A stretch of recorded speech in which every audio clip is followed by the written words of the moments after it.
Magandang umaga po sa ating lahat. Ngayon ay araw ng Biyernes, May 26, 2023 at narito ang magiging lagay ng panahon para sa buong maghapon at sa mga susunod pang mga araw. Sa kasalukuyan ay patuloy yung ating monitoring dito kay Super Typhoon Mawar na huling namataan sa layong 1,740 kilometers sa may silangan ng southeastern Luzon. Ito ay may taglay na lakas ng hangin na umabot ng 215 kilometers per hour malapit sa gitna at pagbugso naman na umabot ng 265 kilometers per hour. Sa kasalukuyan ay mabilis itong kumikilos pakanluran, hilagang kanluran sa bilis na 20 kilometers per hour at inaasahan pa rin natin na sa patuloy na pagkilos ito ay papasok ito ng ating Philippine Area of Responsibility mamayang gabi or bukas ng madaling araw. Samantalang southwesterly surface wind flow pa rin ang nakakaapekto sa may southern Luzon, Visayas at Mindanao. Kaya naman magpapatuloy pa rin yung maulan na panahon sa mga nabanggit natin mga lugar. At para naman sa ating latest forecast track, kaugnay dito kay Super Typhoon Mawar, inaasahan nga natin na magpapatuloy kumilos pakanluran itong si Super Typhoon Mawar at unti-unti pa itong bibilis papasok ng ating Philippine Area of Responsibility bago pa ito lumiko pa west-northwestward sa araw ng Sabado at inaasahan nga natin na papasok ito mamayang gabi or bukas sa madaling araw sa ating Philippine Area of Responsibility. At pagpasok nito ng ating PAR, tatawagin natin itong si Super Typhoon Betty. Samantalang inaasahan natin na maabot nga nito yung peak intensity within 24 to 36 hours. Although sa ngayon ay umabot na siya ng 215 kilometers per hour na maximum sustained winds, ay possible pa rin na mas lumakas pa yung maximum sustained winds nito sa mga susunod pang mga oras. Kaya patuloy na umantabay sa updates na ilalabas ang pag-asa kaugnay kay Super Typhoon Mawar.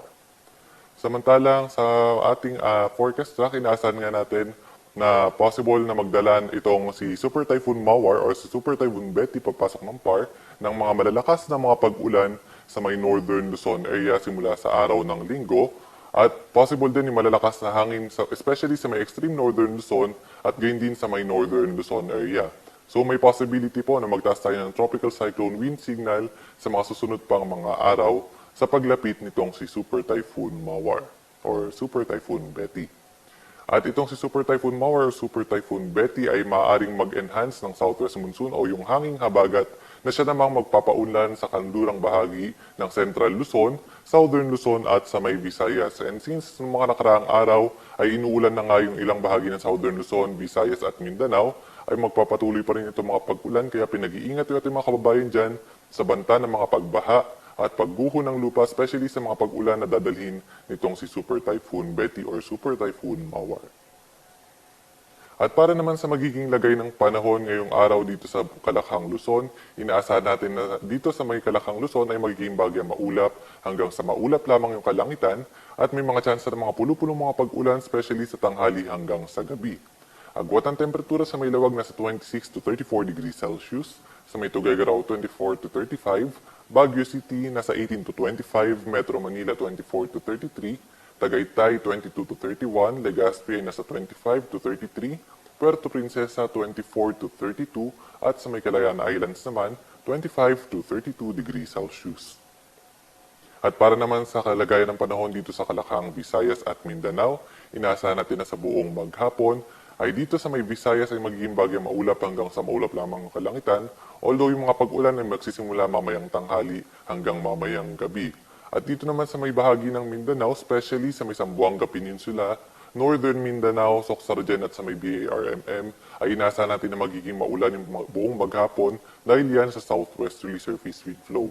Sa nalalabing bahagi ng Mindanao, magiging bagya maulap hanggang sa maulap yung kalangitan and mataas pa rin yung chance ng mga thunderstorms, especially sa tanghali hanggang sa gabi.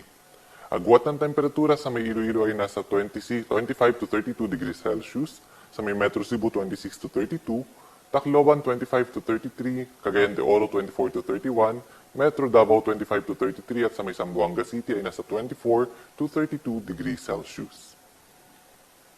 At para naman sa kalagayan ng ating karagatan, sa ngayon ay wala tayong nakataas na gale warning sa namumbaybay ng ating bansa, malaya pa rin makakapalaot yung ating mga kababayang mangingisda at may maliliit na sasakyang pandagat.